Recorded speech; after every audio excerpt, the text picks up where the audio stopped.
नमस्कार दोस्तों, मेरे चैनल में आप सभी का हार्दिक स्वागत है। आशा है आप सब लोग प्रसन्न होंगे, स्वस्थ होंगे। दोस्तों, आज हम बात करेंगे पितृपक्ष के बारे में। मैं आपको पितृपक्ष के बारे में कुछ छोटी छोटी खास महत्वपूर्ण जानकारियां दूंगी, आपके साथ शेयर करूंगी, जिससे कि आप भी इसका लाभ उठा सकें। और साथ ही मैं आपको ये बताऊंगी कि हमें अपने पितरों का श्राद्ध तर्पण किस तरह करना चाहिए, उसके लिए हमें क्या सामग्री चाहिए। तो दोस्तों, सबसे पहले तो हम यह जानते हैं कि पितृपक्ष का हमारे जीवन में क्या महत्व है। पितृपक्ष का हमारे जीवन में यह महत्व है कि हमारा अस्तित्व ही हमारे पितरों के कारण है। जी हाँ दोस्तों, हम इस धरती पर जो हमारा जीवन है, यह हमारे पितरों की ही देन है। और इसलिए पितृपक्ष की जो अवधि होती है 15 दिन की, उसमें हम श्राद्ध करके, तर्पण करके, पूजा उपासना करके अपने पितरों के प्रति अपना आदर, अपनी श्रद्धा व्यक्त करते हैं। दोस्तों, पितृपक्ष की जो 15 दिन की अवधि होती है, ऋषि मुनियों के कथा अनुसार इस बीच हमारे पितृ धरती पर आते हैं और हम उस समय जो भी उन्हें पूजा उपासना तर्पण करते हैं, उसे देखकर वो बहुत खुश होते हैं और उन्हें महसूस होता है कि हमारे बच्चे आज भी हमें याद कर रहे हैं। जिस दिन हमारे पूर्वज का देहांत हो रखा है, उस दिन जो तिथि आती है, उस तिथि को हम इस पितृपक्ष की अवधि में श्राद्ध देकर उनके प्रति कृतज्ञ होते हैं। और दोस्तों, भाद्र पक्ष की पूर्णिमा तिथि से अश्विन मास के अमावस्या तिथि के बीच की अवधि पितृपक्ष कहलाई जाती है। दोस्तों, इस बार 10 सितंबर से पितृपक्ष शुरू हो रहे हैं, जो कि पूर्णिमा के दिन से ही शुरू हो रहे हैं। वह इसलिए कि पूर्णिमा आधे दिन की है और इसी दिन से प्रतिपदा तिथि भी लग जाएगी, और जो कि 25 सितंबर को अमावस्या के दिन पूर्ण होगी, जिसे कि हम पितृ विसर्जन अमावस्या भी कहते हैं। तो यह 15 दिन हमारे इस बार के पितृपक्ष की अवधि है।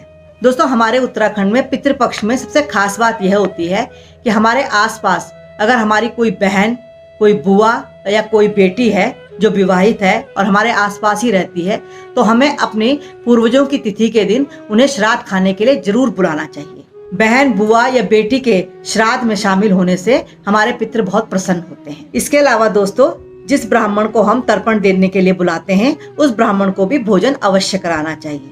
लेकिन आजकल जैसे कि ब्राह्मणों की कमी है और ब्राह्मणों को कई जगह तर्पण देने के लिए जाना होता है, इसलिए वो कोरा अनाज ही ले जाते हैं। इसलिए आपको सारी सामग्री, चावल, आटा, नमक, सब्जी, हल्दी, मसाले, चाय की पत्ती, चीनी, यह सब सामग्री और इसके साथ दक्षिणा भी अपने पंडित को दे देनी चाहिए, अगर वो भोजन न कर सके तो। और अगर वो भोजन करे तो अति उत्तम। और इसके अलावा दोस्तों, श्राद्ध के दिन हमें किस किस चीज की जरूरत होती है, ये भी मैं आपको बता देती हूँ।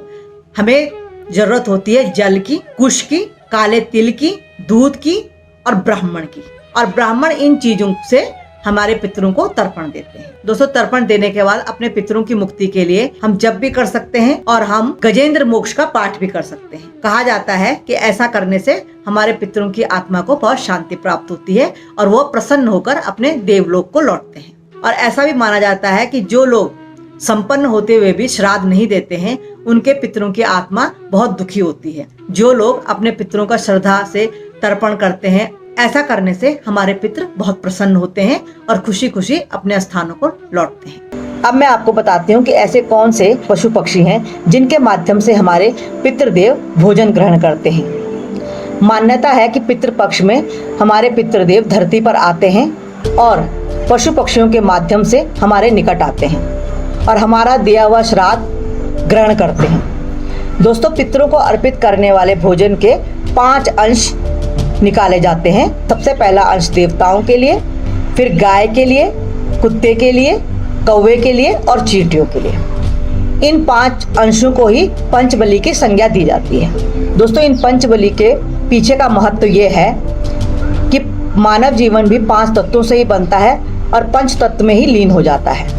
इसलिए इन 5 तत्वों को यह पशु पक्षी मिलकर कंट्रोल करते हैं। इन 5 तत्वों में से गाय को पृथ्वी तत्व का प्रतीक माना गया है, कुत्ते को जल तत्व का प्रतीक माना गया है, चींटी को अग्नि तत्व का प्रतीक माना गया है, कौवे को वायु तत्व का प्रतीक माना गया है और देवताओं को आकाश तत्व का प्रतीक माना गया है। इस प्रकार हम इन 5 को आहार देकर 5 तत्वों के प्रति अपना आभार व्यक्त करते हैं और उन्हें धन्यवाद देते हैं और पितरों के प्रति भी अपना आदर सम्मान व्यक्त करते हैं और इस तरह हमें अपने पितरों का आशीर्वाद प्राप्त होता है। दोस्तों, पितृपक्ष में अगर हमारे मन में कोई कामना हो तो हम अपने पितरों से एक मंत्र द्वारा वह कामना भी पूर्ण करने की प्रार्थना कर सकते हैं। वह मंत्र इस प्रकार से है, ओम सर्व पितृ मनः कामना सिद्ध कुरु कुरु स्वाहा। ओम सर्व पितृ मनः कामना सिद्ध कुरु कुरु स्वाहा। इस मंत्र की 15 दिन तक रोज एक माला सुबह और शाम अपने पितरों को याद करके अगर हम जपें और अपनी मनोकामना कहें तो हमारी मनोकामना पूर्ण होती है, ऐसा बताया गया है। अगर हमारे मन में कोई मनोकामना नहीं है, हम अपने पितरों को प्रसन्न करने के लिए ही कोई पूजा उपासना करें, तो उस पूजा उपासना में हम एक माला सुबह और एक माला शाम इस मंत्र की जरूर जपें। वह मंत्र इस प्रकार से है, ओम सर्व पितृ प्रसन्नो भव ओम। ओम सर्व पितृ प्रसन्नो भव ओम। इस मंत्र की एक माला हम सुबह शाम 15 दिन तक जप सकते हैं।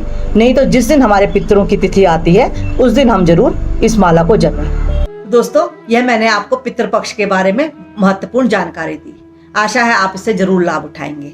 अगर आपको अच्छी लगे ये जानकारी तो आप जरूर कमेंट्स बॉक्स में लिखिए। आप मेरे चैनल को लाइक शेयर भी कीजिए और सब्सक्राइब करना तो बिल्कुल भी मत भूलिए। ऐसे ही किसी महत्वपूर्ण जानकारी के साथ मिलते हैं अगले वीडियो में। नमस्कार।